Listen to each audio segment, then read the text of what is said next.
Hi friends, ఇవాళ మనం చేయబోయే రెసిపీ వామాకుతో చట్నీ. దీనికి కావాల్సిన స్టవ్ ఆన్ చేసి ప్యాన్ పెట్టి ఒక హాఫ్ కప్పు నువ్వులు వేసుకొని వేయించుకోవాలి. నువ్వులు అనేది కొంచెం వేగాక పావు కప్పు పల్లీలు తీసుకొని నువ్వులు పల్లీలు కలిపి రెండు వేయించుకోవాలి. మనకు నువ్వులు పల్లీలు వేగిపోయాయి కాబట్టి మనం వేయించుకున్న నువ్వులను ఒక ప్లేట్లోకి తీసుకోవాలి.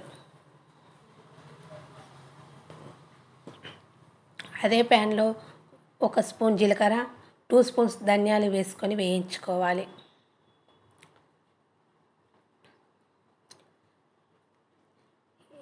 ఇవి వేగాక మనం ముందుగా తీసుకున్న ప్లేట్లోకి వేసుకోవాలి.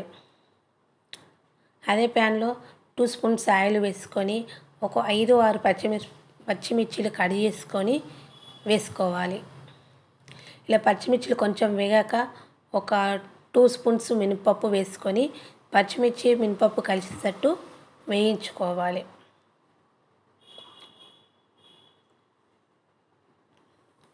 రెండు కలిపి వేయించుకోవాలి. ఇలా వేగాక మనం చిన్నగా కట్ చేసుకున్న వామాకుని వేసుకోవాలి. వామాకు వేసుకొని ఒక 2 మినిట్స్ కలుపుకోవాలి.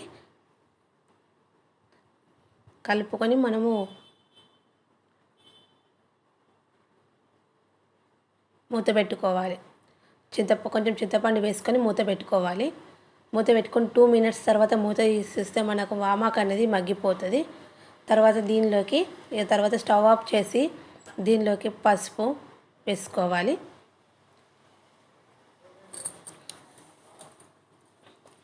ఇది రైస్లోకి, చపాతీలోకి, దీనిలోకి చాలా బాగుంటుంది. వామాకు తినని వాళ్ళు కూడా ఈ విధంగా చేసి పెడితే తింటారు. ఒక స్పూన్ సాల్ట్ వేసుకోవాలి. ఒక హాఫ్ స్పూన్ పసుపు వేసుకోవాలి. ఒక హాఫ్ స్పూన్ అల్లం వెల్లిపాయ పేస్ట్ వేసుకోవాలి. వేసుకుని ఒకసారి కలుపుకోవాలి.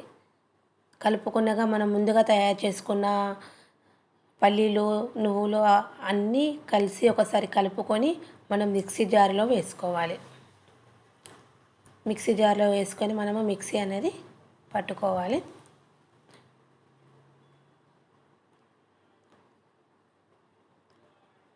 అదే ప్యాన్లో ఒక 2 స్పూన్స్ ఆయిల్ వేసుకొని మనం పోపు పెట్టుకోవాలి. జీలకర్ర, ఆవాలు వేసుకొని పోపు పెట్టుకోవాలి. జీలకర్ర, ఆవాలను కొంచెం వేగాక మనం కరివేపాకుని వేసుకోవాలి.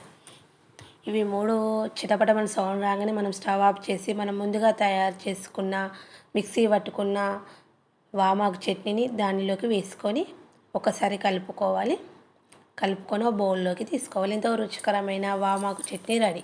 Bye friends.